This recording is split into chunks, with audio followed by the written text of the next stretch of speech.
बिस्मिल्लाहिर्रहमानिर्रहीम। Welcome to the B world. अस्सलाम वालेकुम। मेरा नाम है अम्मार शाह। इस चैनल को बनाने का मकसद है कि जितने भी स्टूडेंट्स हैं उनको एक कंसेप्चुअल बेसिस मुहैया की जाए। अपने सफ़र का आगाज करते हैं। तो आज का हमारा जो टॉपिक है वो है चैप्टर नंबर 1 9th क्लास का इंट्रोडक्शन टू बायोलॉजी। कि बायोलॉजी होती क्या है, इससे हमारा तारुफ। बायोलॉजी लफ्ज को समझने के लिए हमें पहले समझना पड़ेगा कि ये निकली कहाँ से है, ये माखूज कहाँ से की गई है। तो इसके पीछे हिस्ट्री जो है वो मैं आपको बताता चलूं। इंसान जब से इस दुनिया में आया है हर चीज को डिस्कवर कर रहा है, चाहे वो पहाड़ है, चाहे मैदान है, चाहे कोई प्रोसेस यहाँ पे हो रहा है, इवन के दूसरे जानवरों को भी देखता है तो उसके दिल में सवाल पैदा होता है कि इसके पीछे वजह क्या है, इसकी रीजन क्या है। कि कोई भी काम हो रहा है उसके पीछे रीजन क्या है। तो उसको सबसे पहले इंसान के पास जितना भी नॉलेज था उसको एक ही सब्जेक्ट के अंदर रखा गया, एक ही सब्जेक्ट के अंदर पढ़ा जाता था, उसे कह दिया गया साइंस। ये लफ्ज साइंस जो है इसका मतलब है नॉलेज, इल्म। ये एक लैटिन वर्ड जिसे हम कहते हैं सिंशिया, एक लैटिन वर्ड यानी लातीनी जुबान का लफ्ज है सिंशिया, जिसका मतलब ही नॉलेज है। उससे लफ्ज साइंस जो है निकला है। तो साइंस का मतलब भी हुआ नॉलेज, इल्म। तो जितना भी इल्म था पहले वो एक ही सब्जेक्ट साइंस के अंदर पढ़ा जाता था, लेकिन जैसे जैसे वक्त गुजरता गया इल्म जो था वो ज्यादा होता चला गया। तो ये जरूरत महसूस हुई कि इसकी आगे ब्रांचेस कर दी जाए, इसकी डिविजन्स कर दी जाए, ताकि इल्म को रखना और उसको किसी इंसान के लिए पढ़ना आसान हो जाए। तो पहले साइंस को हम देख लेते हैं कि साइंस बेसिकली है क्या। उसका मानी तो हमें पता चल गया कि इल्म है, तो किस चीज का इल्म है। तो कोई भी इल्म, चाहे वो जानदार चीजों के मुतल्लिक है, चाहे वो बेजान चीजों के मुतल्लिक है, वो तमाम का तमाम नॉलेज साइंस में आएगा। जैसा कि हमारी आंख है, इंसानी आंख,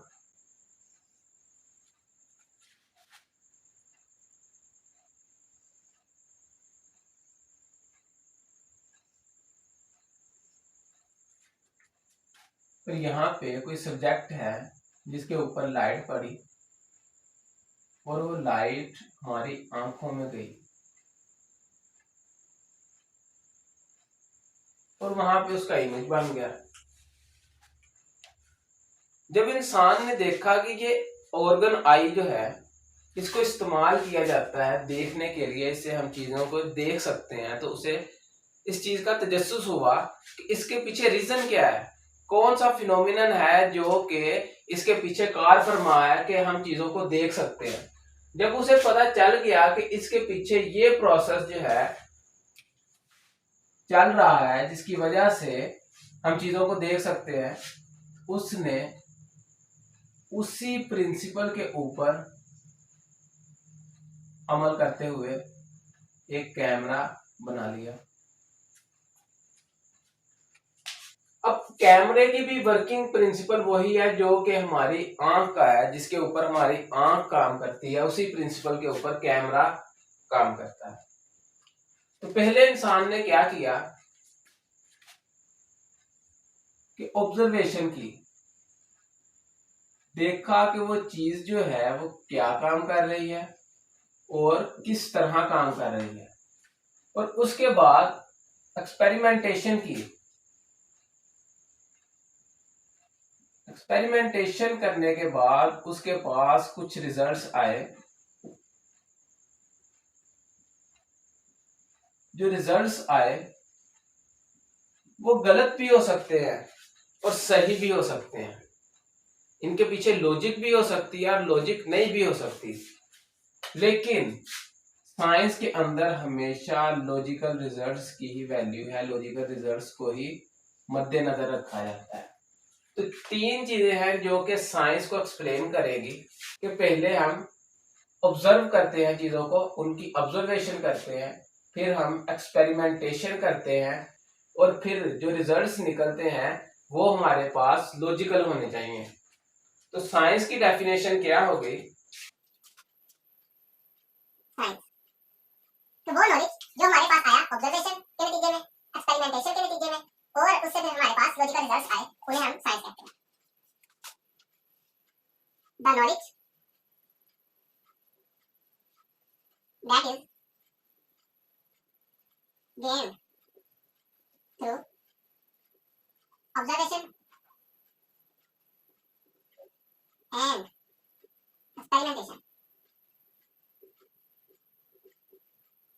is called science. तो साइंस क्या है कि वो इल्म जो कि हमने हासिल किया ऑब्जर्वेशन और एक्सपेरिमेंटेशन के नतीजे में और उससे हमने लॉजिकल रिजल्ट्स भी निकाले, उन्हें हम कह देते हैं साइंस। अब साइंस को आगे मजीद दो ब्रांचेस में तकसीम किया गया है। वो नॉलेज जो कि जानदार चीजों के मुतालिक है और वो नॉलेज जो बेजान चीजों के मुतालिक है, इनको अलहदा अलहदा कर दिया गया ताकि जानदार चीजों के मुतालिक नॉलेज जो है उसको पढ़ना भी आसान हो जाए और बेजान चीजों के मुतालिक जो नॉलेज है उसको पढ़ना भी आसान हो जाए। आगे मजीद साइंस की दो ब्रांचेस की गई। एक जो थी उसे नाम दिया गया बायोलॉजिकल साइंसेस या बायोलॉजिकल साइंस, और जो दूसरी थी उसे नाम दिया गया फिजिकल साइंस।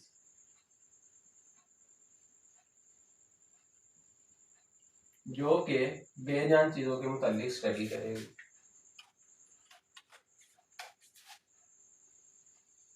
बायोलॉजिकल साइंस जो है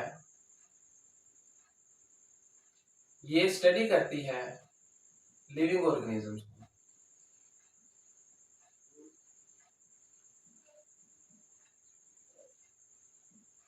जबकि फिजिकल साइंस जो है ये स्टडी करती है नॉन लिविंग थिंग्स को।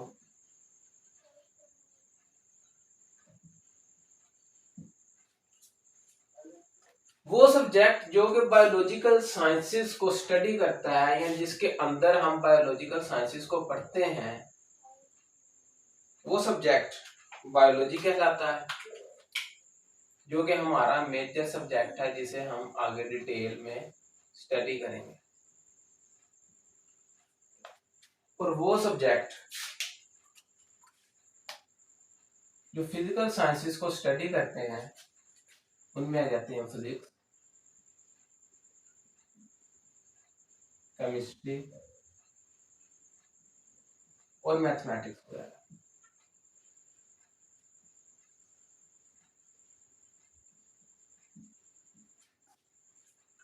अब इसमें एग्जांपल थोड़ी सी दे दें। एग्जांपल कि लिविंग ऑर्गेनिजम्स के स्ट्रक्चर को स्टडी करेगी यानी प्लांट्स हैं, तो बायोलॉजिकल साइंसेस में देखा जाएगा कि इसका स्ट्रक्चर क्या है, किन किन चीजों से मिलके बना है और इसका फंक्शन क्या है कि ये क्या काम करता है। जैसे प्लांट्स जो हैं पौधे जो खुराक बनाते हैं, आम का दरख्त है तो वो आम बनाएगा, अनार का दरख्त है तो उसके ऊपर अनार लगेंगे। बेसिकली वो इस्तेमाल किस लिए होने हैं, हमारी खुराक के तौर पर इस्तेमाल किए जा रहे हैं। उसके अलावा ह्यूमन बींग्स यानी कि हम, हमारे मुतालिक जितनी भी इंफॉर्मेशन होगी वो भी तमाम की तमाम इसी एक हेड के अंदर स्टडी की जाएगी जिसे हम बायोलॉजी कहते हैं, जिसमें बायोलॉजिकल साइंसेस स्टडी की जा रही है। और दूसरे जानवर वगैरह जैसा कि बिल्ली हो गई, कुत्ता हो गया, शेर हो गया और स्पैरोज वगैरह हो गई।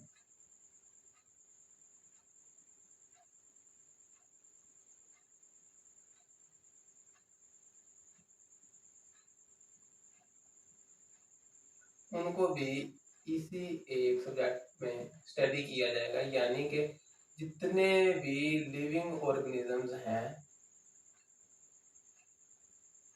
उनको इसी एक सब्जेक्ट के अंदर स्टडी किया जाएगा। उनके चाहे स्ट्रक्चर को स्टडी किया जाए, चाहे उनके फंक्शन को स्टडी किया जाए। फिजिकल साइंसेज हैं, फिजिकल साइंसेज में स्टडी किया जाएगा नॉन लिविंग ऑर्गेनिजम्स को, जैसा कि कार है। ट्राई करता हूं कार बनाने की।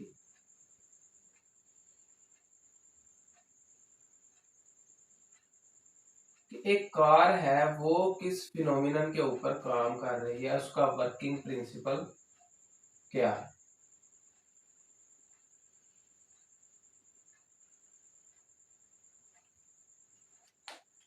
इसी तरह मोटर बाइक जो है वो किस प्रिंसिपल के ऊपर काम करती है,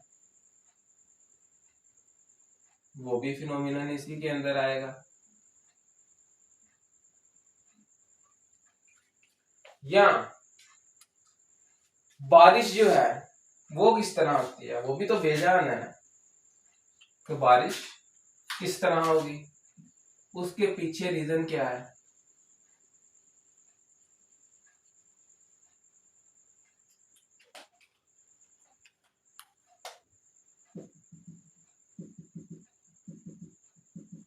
तो ये तमाम की तमाम चीजें जो हैं फिजिकल साइंसेज में हम स्टडी करते हैं, जो कि रिलेट करती हैं नॉन लिविंग थिंग से, और वो चीजें जो कि रिलेट करती हैं लिविंग थिंग से उन्हें हम स्टडी करते हैं बायोलॉजिकल साइंसेज में।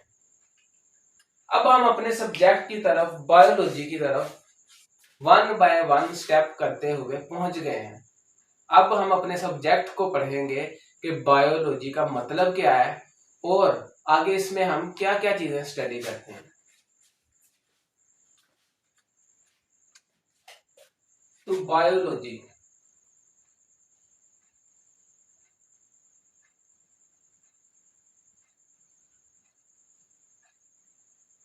बायोलॉजी क्या है, सबसे पहले हम इसके मतलब को समझते हैं कि इसका मतलब क्या है। बायोलॉजी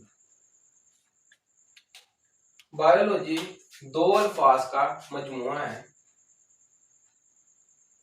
दो अल्फाज का मजमुआ है जो कि ग्रीक वर्ड्स हैं। एक है बायोस और दूसरा है लोगोस। बायोस का मानी है लाइफ, जिंदगी, और लोगोस का मानी है स्टडी करना या सोचना। तो बायोलॉजी की डेफिनेशन हमारे पास यहाँ पे हुई, study of life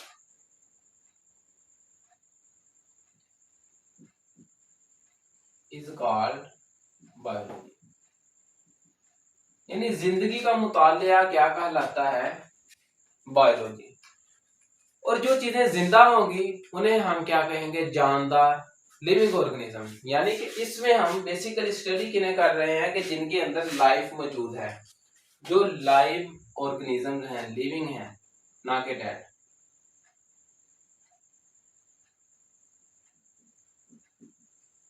living organisms को इसमें स्टडी करेंगे। अब लिविंग ऑर्गेनिजम्स की किन किन चीजों को हम स्टडी कर सकते हैं इसके अंदर, इसमें हम लिविंग ऑर्गेनिजम्स के स्ट्रक्चर को स्टडी करेंगे कि उनका स्ट्रक्चर क्या है, यानी कि उनके पाँव हैं कि नहीं। जैसे सांप है, उसके ना पाँव है ना हाथ है, वो अपने पेट के बल चलता है।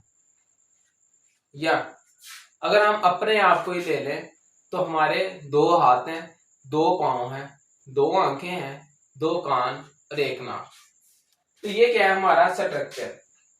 और सिर्फ इतना ही नहीं, जो स्ट्रक्चर हमने स्टडी किया है, जो देखा है, उसका फंक्शन क्या है, उसका काम क्या है। जैसा कि हमारी आंखें हैं तो इनका काम क्या है, हमारे कान हैं तो इनका काम क्या है, हमारे बाजू हैं तो उनका काम क्या है, इवन के हमारे नाखून हैं तो उनका काम क्या है। और इसके अलावा उनके दूसरे एस्पेक्ट्स को स्टडी किया जाएगा। उनसे रिलेटेड जो एस्पेक्ट्स हैं उनको स्टडी किया जाएगा, जिसमें आ जाता है कि उनका सोशल बिहेवियर क्या है, वो फैमिलीज बना के रहना पसंद करते हैं या वो अकेले रहना पसंद करते हैं, या उनकी दूसरी स्पीशीज के साथ इंटरेक्शन क्या है, वो किन किन स्पीशीज को खाना पसंद करते हैं। जैसा कि गाय है, ये प्लांट्स को खाती है, हम इंसान प्लांट्स को भी खा जाते हैं और दूसरे जानवरों को भी खा जाते हैं। रिलेटेड एस्पेक्ट्स जो हैं इसमें हमने स्टडी की। उम्मीद है यहाँ तक आपको समझ आई होगी। बायोलॉजी 2 अल्फाज का मजमुआ है, बायोस और लोगोस का। बायोस का मतलब है लाइफ और लोगोस का मतलब है स्टडी। तो बायोलॉजी बेसिकली हुआ स्टडी ऑफ लाइफ। इसमें हम लिविंग ऑर्गेनिजम्स को, जिनके अंदर लाइफ मौजूद है, उनको स्टडी करते हैं, उनके स्ट्रक्चर को, उनके फंक्शन को और उनके दूसरे एस्पेक्ट्स को। लिविंग ऑर्गेनिजम्स भी 3 किस्म के हैं।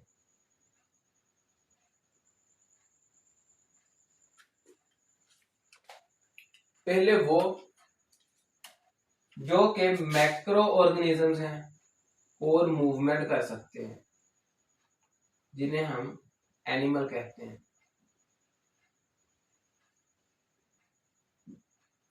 दूसरे वो जो मूवमेंट नहीं कर सकते लेकिन वो भी मैक्रो है, यानी बड़े साइज के हैं। और तीसरे वो जो हमें आम आंख से नहीं दिखते, छोटे हैं, उन्हें हम कहते हैं माइक्रो ऑर्गेनिजम्स। तो ये ऑर्गेनिजम्स की 3 कैटेगरी हैं।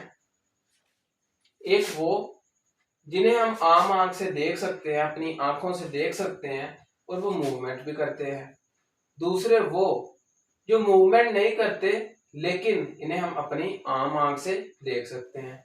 और तीसरे वो जिन्हें हम अपनी आम आंख से नहीं देख सकते, इनको देखने के लिए हमें किसी ना किसी चीज की मदद लेनी पड़ती है, चाहे वो कोई माइक्रोस्कोप है, चाहे वो कोई लेंस है, तो उन्हें हम कहते हैं माइक्रो ऑर्गेनिज्म।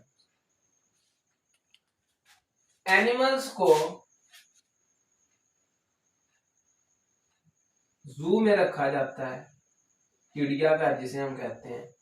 वो तो सबने देखा होगा कि चिड़ियाघर क्या होता है। उसमें जानवरों को रखा जाता है दुनिया के मुख्तलिफ हिस्सों से लाकर। एनिमल्स के लिए टर्म इस्तेमाल होती है जू। तो वो बायोलॉजी की ब्रांच जिसमें हम एनिमल्स को स्टडी करेंगे, जू प्लस लॉजी, यानी वो ब्रांच जिसमें हम एनिमल्स को स्टडी करेंगे उसे हम कहते हैं जूलॉजी। और वो ब्रांच जिसमें हम प्लांट्स को स्टडी करते हैं उसे हम कहते हैं बॉटनी।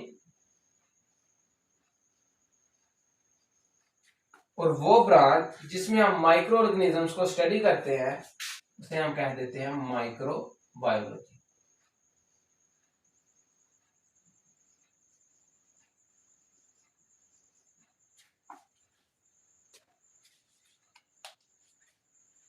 वो डिवीजन बायोलॉजी की जिसमें हम स्टडी करेंगे एनिमल्स को उसे हम कहते हैं जूलॉजी। वो डिवीजन जो प्लांट्स को स्टडी करेगी उसे हम कहेंगे बॉटनी। और वो डिवीजन जो माइक्रो ऑर्गेनिज्म को स्टडी करेगी उसे हम कहेंगे माइक्रो बायोलॉजी। समराइज करते हैं आज के लेक्चर को। साइंस क्या है? साइंस लफ्ज सेंसिया से निकला है, जिसका मतलब है नॉलेज। तो इसमें जो इल्म है वो हम 3 चीजों के जरिए से हासिल करते हैं, ऑब्जर्वेशन, एक्सपेरिमेंटेशन और रिजल्ट्स के जरिए। तो इसकी डेफिनेशन हुई, the knowledge that is gained through observation and experimentation is called science. Science को मजीद 2 डिवीजन्स में या 2 ब्रांचेस में तकसीम किया गया। जो लिविंग ऑर्गेनिजम्स के रिलेटेड नॉलेज था उसे बायोलॉजिकल साइंस कह दिया गया और जो नॉन लिविंग थिंग से रिलेटेड था उसे फिजिकल साइंस कह दिया गया। बायोलॉजिकल साइंस को जो ब्रांच डील कर रही है उसे हमने बायोलॉजी का नाम दिया और जो फिजिकल साइंस में ब्रांच डील कर रही है उसमें तमाम फंडामेंटल साइंसेज आ जाएंगी जैसे physics, chemistry, mathematics and so on. तस्वीर बनाने का मकसद ये है कि आपको चीजें बेहतर तौर पर समझ में आ जाए। अब एग्जांपल दें तो ऑर्गेनिजम्स का स्ट्रक्चर क्या है, उनका फंक्शन क्या है, उस सब को स्टडी करना हम बायोलॉजी में रखेंगे। जबकि नॉन लिविंग थिंग्स के मतलब जितनी भी इंफॉर्मेशन होगी जैसे बारिश होने के पीछे वजह क्या है, बारिश किस तरह होती है, या कोई कार जो है इसके चलने का मैकेनिज्म क्या है, ये किस तरह चलती है, ये चूंकि नॉन लिविंग है तो इनको हम फिजिकल साइंस में स्टडी करेंगे। बायोलॉजी ब्रांच है साइंस की जिसमें हम स्टडी करते हैं लाइफ को, और लाइफ जो है लिविंग ऑर्गेनिजम्स में मौजूद है, तो यानी कि basically study of living organism क्या कह सकते हैं उसे हम बायोलॉजी। लिविंग ऑर्गेनिज्म के स्ट्रक्चर, उनके फंक्शन और उनके दूसरे एस्पेक्ट्स को यानी कि सोशल बिहेवियर को स्टडी किया जाएगा। अब लिविंग ऑर्गेनिजम्स की बेस के ऊपर बायोलॉजी को 3 डिवीजन में तकसीम किया गया।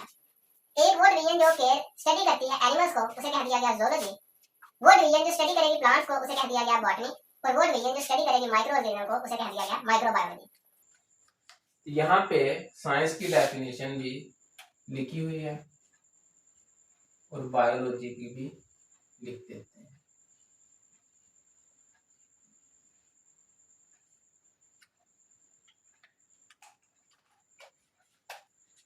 क्योंकि ये डिवीजन है किसकी, साइंस की, या ब्रांच है साइंस की, तो लिखेंगे द ब्रांच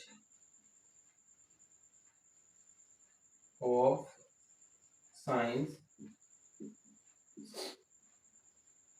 जो किससे डील कर रही है, लाइफ से या लिविंग ऑर्गेनिज्म से, that deals with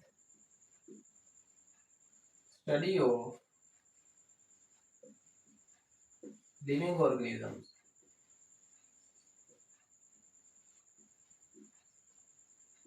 is called science. The branch of science that deals with the study of living organism. आगे मजीद इसकी 3 डिवीजन हैं, मेजर डिवीजन। एक है ज़ूलॉजी जिसमें एनिमल्स को स्टडी किया जाएगा, एक है बॉटनी जिसमें प्लांट्स की स्टडी की जाएगी, और एक है माइक्रोबायोलॉजी जिसमें माइक्रो ऑर्गेनिजम्स को स्टडी किया जाएगा। उम्मीद है आज का लेक्चर आपको समझ में आया होगा। इंशाल्लाह मजीद लेक्चर भी अपलोड कर दिए जाएंगे। बेसिक चीज़ जो यहाँ पे है वह कंसेप्ट्स को समझना कि इन चीज़ों के पीछे कंसेप्ट्स क्या हैं।